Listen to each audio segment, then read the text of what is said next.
I grew up in the most ultra-orthodox neighborhood in Yerushalayim. I learned in Beis Yaakov and Geula, the most ultra-Orthodox Haredi school in Jerusalem. On July 24th, 2014, when Reuven Rivlin was sworn in as the 10th president of Israel, he appointed Rivka Ravitz as his chief of staff. How does someone who grew up in one of the most Haredi neighborhoods in Israel, Mattersdorf, was one of 10 children at home, and now she herself was a mother of 12, how does she become the chief of staff to the president of Israel? Well, when Rivka was 18 years old, she married Yitzchak Ravitz, who was the son of then Knesset member Avram Ravitz. I was still a student, I was still learning, and he offered me to come and work with him at the afternoons after school. I took the offer and started working at the Knesset at the age of 18 and a half. 2 years later, he had to let her go because the government passed a law that didn't allow for Knesset members or high-level government officials to hire relatives. When he let her go, Reuven Rivlin, who was also a Knesset member at the time, hired her in his office. For 6 years, he was appointed to be the Speaker of the Israeli Parliament. I was his chief of staff then. Along those years, there were a lot of elections, primaries, and I ran all of them, also gained the money for them, also was responsible for those campaigns. And then came the most important campaign in his life and probably also in my life. He wanted to be the Israeli president. We worked very hard for a year long, but he won it, and he became the Israeli president, and he asked me which job would I like to take in the office, and I chose to be his chief of staff. For the next 7 years, she was planning, arranging, and traveling with the president of Israel to all the different countries, meeting the most powerful leaders around the world, kings, queens, presidents, and prime ministers. If you would have to count on fingers 5 of the most important leaders of the world, I'm sure I met them. Putin, Merkel, Obama, Trump, Biden. In November of 2015, Rivka was planning one of the most important meetings of President Rivlin. They were preparing to meet the Pope in the Vatican. The government in Israel attached tremendous importance to this meeting with the Pope because the Vatican had massive influence on our bilateral relationships, especially on our relations with the Palestinians. It was extremely important that when Reuven Rivlin and his staff and his entire delegation were meeting the Pope, that they make a good first impression. We had maybe a dozen of meetings in Israel preparing us. The ambassador came in, the minister of foreign affairs, even the prime minister came in to meet the president before his first time meeting with the Pope.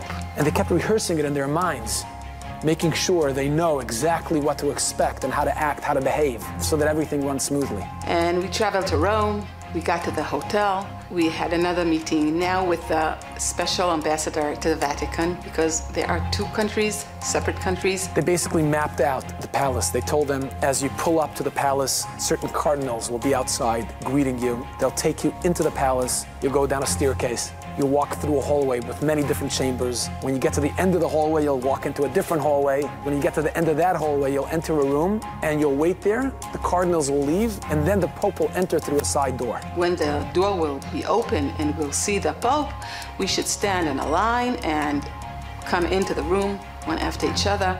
Everyone should shake a hand to the Pope, go to him, and we will get a small present from his hands. As soon as Rivka heard that the Pope will be shaking everyone's hand, she said, "Hold on, 1 second. I'm an Orthodox woman. I don't shake hands with men." The ambassador said, "You know, if you don't shake hands, just take a bow." Usually I do, I could, but this specific time I can't because the Pope will be wearing a necklace of a cross, and a Jew can't bow to a cross. "No problem," the ambassador said. "I will let the cardinals know, and they will let the Pope know that you can't shake his hand." The big day finally arrives, and they're picked up with their limos, and they get in, and she's in the car next to the president, and the ambassador is with them, and she turns to the ambassador, and she's so nervous, and she says, "Did you deliver the message to the Pope?" "Oh," he said, "Rivka, I'm so sorry. I really forgot. I had such a hectic day, and I forgot." Wow, I got stressed. Her heart was racing.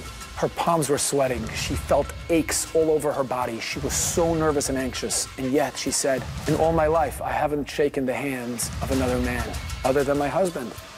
I can't do that. please, is there anything you can do? The ambassador said to her, look, right now we're in the car on the way to the palace. There's no way I can deliver the message on time.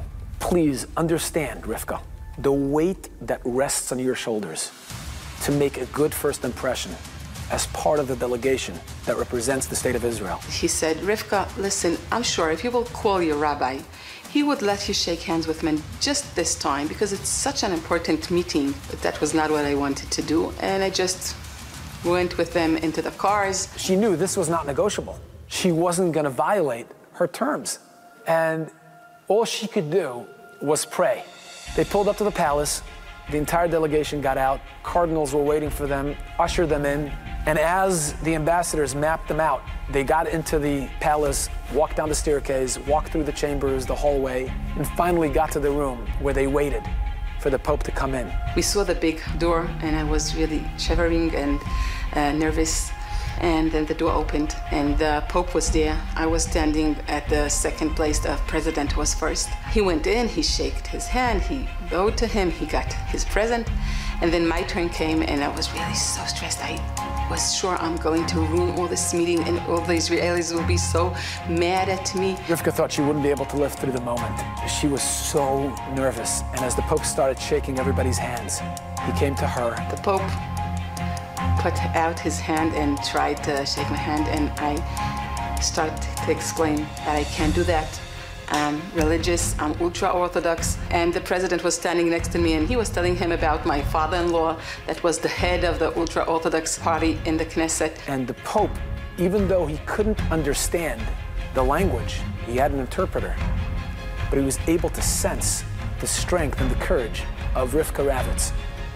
And to honor her, the Pope took a bow to her. He himself bowed as he gave me the souvenir. And that moment was memorialized in a photo that went completely viral around the world. The Pope bowing to an Orthodox woman who stood proud and tall of her values. When I came back to Israel, I got hundreds of phone calls. Is that true? What happened? When Rivka was interviewed by so many different journalists and news media outlets, she kept repeating the same line. I think he bowed to me, not because my name is Rivka, not because of me being a chief of staff to a president. He was bowing towards me because he honored the fact that I stood up for my values. Through all those years, I had the honor to meet 3 of the American presidents. Obama, Trump, and Biden. On her last visit with Rivlin to the White House, she still remembers being ushered into the Roosevelt room. According to protocol, President Rivlin was supposed to go first by himself into the Oval Room. 15 minutes afterwards, the staff would be coming in and accompanying the rest of the professional meeting. So Rivlin turned to Rivka Ravitz and said to her, look, it's our last visit. How would you like to join me alone with the President of the United States in the Oval Office? And Rivka Ravitz said, yes, I'd love to. A few minutes later, President Biden walks into the Roosevelt room and ushers Rivlin into the Oval Office, and Rivlin motions to Rivka Ravitz to come along with him. And in the Oval Office, President Rivlin introduced Rivka Ravitz. So President Biden came to shake my hand. So I took my hands back, and President Rivlin explained to him, she can't shake hands. She comes from a very religious community in Israel, and guess how many children she has? So President Biden said, how many? And he said, she's a mother to 12 children. Wow, he said, my mother should know you. If she would know, I'm meeting with a woman that has 12 children. She would admire you. And right away, Biden got on his knees and said, I need to honor you. And you can sense the reverence and the awe he had for Rivka Ravitz simply because she was a mother of 12 children. In these modern days, the value of family is not such valuable. And here comes the president, one of the most influential leaders of the world, and still admire a value as a value of family. To live proudly as a Jew. Every time I felt compelled to stand up for my values and beliefs, I was treated to respect and understanding. A great deal of respect and a great deal of understanding.